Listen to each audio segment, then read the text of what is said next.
سلام به دوستای خوب خودم، امیدوارم که حالتون عالی باشه و تا اینجا زندگی رو عالی پیش اومده باشین. تو این فایل ویدیویی میخوام بهتون 10 تا تکنیک رو بگم که پیشرفته ترین تکنیک‌های حال حاضر جهان هستن و خیلی از دانشجوهای سراسر دنیا و دانشجوهایی که در بهترین دانشگاه جهان دارن تحصیل میکنن از این تکنیک‌ها استفاده میکنن و نتایج خیلی شگفت انگیزی هم گرفتن. خود من هم که در مقطع ارشد در رشته برق تحصیل کردم، گرایش قدرت، با معدل حدوداً 20 فارغ التحصیل شدم، 19 و 22 صدم و پایان‌نامه‌م هم 20 شد و از این تکنیک‌ها استفاده کردم و خیلی تونست این تکنیک‌ها به من کمک کنه. اما قبل از اینکه بریم سراغ این تکنیک‌ها، میخوام بهتون بگم وقتی یک مطلبی وارد ذهن ما میشه چه اتفاقی میفته. داخل ذهن ما یک حافظه کوتاه مدت وجود داره، یک حافظه بلند مدت. حافظه کوتاه مدت ظرفیتش محدوده، حافظه بلند مدت ظرفیتش نامحدوده. وقتی یک مطلبی وارد ذهن ما میشه، ابتدا وارد حافظه کوتاه مدت ما میشه و ذهن ما تصمیم میگیره آیا این مطلب مهمه؟ اگر مهمه وارد حافظه بلند مدتش کنم، اگر مطلب مهم نیست و غیر ضروری حذفش کنم.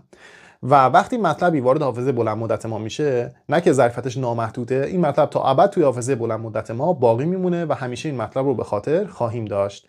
خب حالا تو این ویدیو میخوایم چه کار کنیم؟ تو این ویدیو میخوایم این فرایند انتقال از حافظه کوتاه مدت به حافظه بلند مدت رو در سریعترین و بهترین و راحتترین حالت ممکن انجام بدیم. روش‌های زیادی وجود داره که خیلی دارن ازش استفاده میکنن. همین الان خیلی خواسته یا ناخواسته مثلا روش خاص خودشون رو برای یادگیری دارن. مثلا خیلی دارن یه مطلب رو میخونن، همش تکرار میکنن، دوباره اگر متوجه نشدن برمیگردن ابتدای اون مطلب، دوباره این کارو اینقدر تکرار میکنن که ذهن ما تشخیص بده این مطلب مهمه دیگه که داره تکرار میشه و با حافظه بلند مدت منتقل میشه. خب این تکنیک زمان زیادی میبره. ما میخوایم که در سریع ترین زمان ممکن اتفاق بیفته. خب بریم سراغ تکنیک‌ها. تکنیک شماره 1، تکرار فاصله دار. وقتی ما یک مطلبی رو میخونیم، اگر به سراغ تکرار و مرور اون مطلب نریم، خب قاعدتاً فراموش میکنیم. یه زمانی میاد که اصلا یادمون رفته چنین مطلبی رو خوندیم. اما تکرار فاصله دار چی میگه؟ میگه بیا این مطلب رو 2 روز بعد، 4 روز بعد، 1 هفته بعد، 2 هفته بعد، 1 ماه بعد، 2 ماه بعد مرور کن. و چون فاصله دار داری مرورش میکنی، این باعث میشه که ذهن تشخیص بده مطلب مهمه و به حافظه بلند مدت منتقلش کنه. خود من هم از این تکنیک استفاده میکردم. یک ابزاری بود به نام جبهه لایتنر که اساس و مبناش بر همین اصل استوار بود و باعث میشد یک کارتی که وارد اولین خونش میشد، طبق تکرار فاصله دار پیش میبردی اون کارتو تا آخرین خونه که خارج میشد دیگه شما کامل مطلب به حافظه بلند مدتتون منتقل شده بود و کاملا توی ذهنتون باقی مونده بود و کامل دیگه مطلب رو یاد گرفته بودین. تکنیک شماره 2، تکنیک مطالعه فعاله. اگر بتونیم موقع مطالعه یک مطالعه فعال داشته باشیم، خب مطالب خیلی راحت‌تر به ذهنمون منتقل میشه. مطالعه فعال چیه؟ خب خیلی ها همینجوری مطالعه میکنن، یعنی همینجوری روخانی میکنن، مرور میکنن، دوباره می‌نویسن با انتهای پاراگراف، میفهمن که چیزی متوجه نشدن، دوباره برمیگردن ابتدای پاراگراف، دوباره مطالعه میکنن، مرور میکنن. ولی مطالعه فعال مطالعه‌ای که میاد تمرکز تو رو به بالاترین سطح ممکن میرسونه. چه جوریه؟ خب من خودم از این روش استفاده میکردم. وقتی میخوای مطالعه کنی، میای یک چرا ابتدای جمله میذاری و اگر معنا بده قبل از اینکه ادامه مطلب رو بخونی، خودت میای جواب میدی و جواب خودت رو با اون چیزی که توی منبع نوشته شده مقایسه میکنی. این باعث میشه مطلب رو خیلی بهتر درک کنی و خیلی بهتر یاد بگیری. کلاً مطالعه فعال تکنیکیه که تو مطالبی رو که میخونی به صورت سوالی تبدیلش میکنی و سعی میکنی که به جواب اون سوال برسی. خب قطعاً تمرکزت خیلی بالاتر میره و مطالب رو خیلی راحت‌تر به حافظه بلند مدتت منتقل می‌کنی. تکنیک شماره 3، تصویرسازی ذهنی. تصویرسازی ذهنی میگه آقا متن‌ها رو همینجوری به حافظه بلند مدت منتقل نکن. حافظه بلند مدت با متن‌ها به خوبی نمیتونه ارتباط برقرار کنه. زبان حافظه بلند مدت زبان تصویریه، زبان داستانیه. بیا اون چیزی رو که میخونی، اگر خودشون مطلب عکس داره، تصویر داره، خیلی هم عالی، خیلی بهتر میتونی متوجه بشی. اگر تصویر و عکس نداره، برو جستجو کن، عکس ها و تصاویر مرتبط باهاش رو بیار. اگر هم توی جستجو هیچ گونه تصویر و عکسی پیدا نکردی، از قوه تخیل خودت کمک بگیر. ذهن ما از پیشرفته ترین ابزارهای انیمیشن سازی هم پیشرفته تره. قوه تخیل خودت رو دست کم نگیر. وقتی یک مطلبی رو میخونی، توی ذهن خودت بیا اون مطلب رو به صورت تصویری درست کن. خب همونطور که گفتم حافظه بلند مدت خیلی بهتر باشه ارتباط برقرار میکنه و راحت‌تر درکش میکنی. تکنیک شماره 4، تکنیک فاینمن. آقای فاینمن یک فیزیکدان برجسته بود، برنده جایزه نوبل شده بود و یک تکنیک خاص خودش رو داشت. تکنیک فاینمن گفت بیاد وقتی یک مطلبی رو میخونید، اونو برای یک نفر دیگه توضیح بدین. اگر توی فرآیند توضیح دادنتون خیلی روان بودین، گیج نبودین، اون مطلب رو خیلی خوب توضیح دادین. به خصوص تصور کنید فرد مقابلتون یک کودک 10 ساله است. اگر اون مطلب رو اینقدر ساده توضیح دادی که اون کودک 10 ساله مطلب رو متوجه شد، خب شما کامل مطلب رو یاد گرفتی چه خوب که این مطلب به حافظه بلند مدتتون قطعا منتقل شده. اما اگر توی توضیح دادنت توپق زدی، گیج بودی، روان نبودی، دوباره برگرد مطلب رو بخون، چون یاد نگرفتی.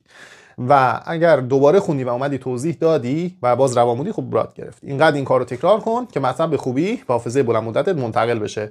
تکنیک شماره 5 خواب کافیه. خب اگر به اندازه کافی نخوابی، حافظت نمیتونه در بهترین حالت خودش عمل کنه. خواب کافی فوق العاده مهمه و توی فرآیند خواب هم ذهن ما داره یک سری دسته‌بندی ها رو انجام میده و توی فرآیند خواب هم ذهن ما تصمیم میگیره اون اطلاعاتی که در طی روز وارد ذهن شده رو حذف کنه یا به حافظه بلند مدتمون منتقل کنه و اینم خیلی مهمه. تکنیک شماره 6 نوشتن و خلاصه نویسی. وقتی یک مطلبی رو میخونی، خب قاعدتاً میخوای بیای مرورش کنی، دوباره این نیست که بری سراغ همون مطلب. بیا به زبان خودت همون لحظه بنویسش، خیلی خلاصش کن و بعد از اینکه میخوای بیای مرور کنی اون خلاصه شده خودت رو بخون. اینجوری خیلی بهتره تا اینکه بیا یک مطلبی رو که توسط یکی دیگه نوشته شده بخونی. وقتی داری خلاصه های خودت رو میخونی، نه که خودت نوشتیشون، خب خیلی ذهنت بهتر باشون ارتباط برقرار میکنه. میخوای زمان زیادی بذاری مطلب دیگران رو بخونی، خب زمان خیلی کمتر از اون مقدار رو میذاری مطلبی که خودت خلاصه کردی و قسمت های مهم رو به زبان خودت نوشتی رو میخونی. هم در زمانت صرفه جویی میشه، هم خیلی بهتر مطالب به حافظه بلند مدتت منتقل میشه. تکنیک شماره 7 تکنیک داستان سازی. خب همونطور که گفتم ذهن ما با تصاویر و داستان خیلی بهتر ارتباط برقرار میکنه و اصلا زبان حافظه بلند مدت ما زبان تصویری و داستانیه. اگر یک لیست از کلمات رو داشته باشیم، مثلا یک لیست خرید داریم، نمیخوایم اونا رو بنویسیم، میخوایم همینجوری به حافظه بلند مدتمون منتقلشون کنیم، خب یک راهش اینه که همش تکرار کنیم، اونقدر زمان بذاریم و مرور و تکرار داشته باشیم که به حافظه بلند مدتمون منتقل بشه. خب این زمان خیلی زیادی میطلبه. همونطوری گفتم یک راهش هم اینه که بیایم با اون کلمات یک داستان بسازیم. هر چقدر این داستان طعم طنزش بیشتر باشه یا عجیب تر باشه یا یک چیز خارق العاده باشه، خب راحت تر به حافظه بلند مدتمون منتقل میشه. اینم یک تکنیک فوق العاده است. تکنیک شماره 8 استفاده از فلش کارت ها هستن. فلش کارت ها یک سری کارت های کوچیک هستن که شما میایین خلاصه شده مطلب رو داخل اونها می‌نویسین. منم خودم ازشون استفاده می‌کردم و از اینها و ترکیبش با جعبه لاینر یه چیز خیلی عالی ایجاد می‌شد و خیلی از مطالب رو اینجوری به حافظه بلند مدتم منتقل کردم. فلش کارت ها هم یک روش فوق العاده عالی هستن که هم آماده وجود دارن نسبت به اون مطلبی که می‌خواید بخونید بیرون، میتونید آماده وجود دارن، میتونید بخرین، هم اینکه خودتون بنویسید. ولی توصیه می‌کنم که حتما خودتون بنویسید. مطلبی رو که ذهن ما خودش تجزیه و تحلیل کرده و میاره روی کاغذ، خیلی بهتر دوباره یادآوری میشه برامون و خیلی راحت‌تر و بهتر به حافظه بلند مدتمون منتقل میشه. تکنیک شماره 9 ورزش و تغذیه مناسبه. خب قطعا اگر تغذیت مناسب باشه، حافظت عملکردش خیلی خیلی بالاتر میره و اگر ورزش هم کنی، گردش خون توی بدنت خیلی زیاد اتفاق میفته و خون هم حاوی مواد مغذی و اکسیژنه و وقتی مواد مغذی بیشتر، مواد مغذی مفیدتر و اکسیژن بیشتر به حافظت میرسه، عملکرد حافظت خیلی بیشتر میشه. در طی روز هم حتما باید به میزان کافی آب بنوشیم. آب هم خیلی تاثیر داره روی حافظه ما. تکنیک شماره 10 تکنیکیه که باید ذهنمون رو باهاش به چالش بکشیم. به اصطلاح ذهنمون رو گرم کنیم، ورزیدش کنیم. ذهن ما عاشق حل کردن چالش هاست، مثل بازی‌های فکری، مثل حل کردن جدول ها، مثل یادگیری زبان دوم. اگر این کار رو انجام بدیم، قطعاً یک سری مسیرهای عصبی جدیدی توی ذهن ما ایجاد میشه و ذهن ما برای یادگیری مطالب جدید میتونه قدرتمندتر از قبل عمل کنه. خب دوستان خوبم، امیدوارم تا اینجا ویدیو رو استفاده کرده باشین. ازتون میخوام حتما لایک و سابسکرایب کنید.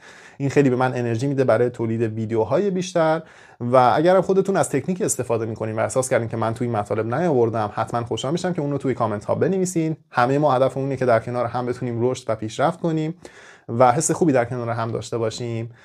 خیلی ممنون که تا اینجا ویدیو رو با من همراه بودیم. برای همتون آرزوی موفقیت و سلامتی دارم. تا ویدیو بعدی، خداحافظ.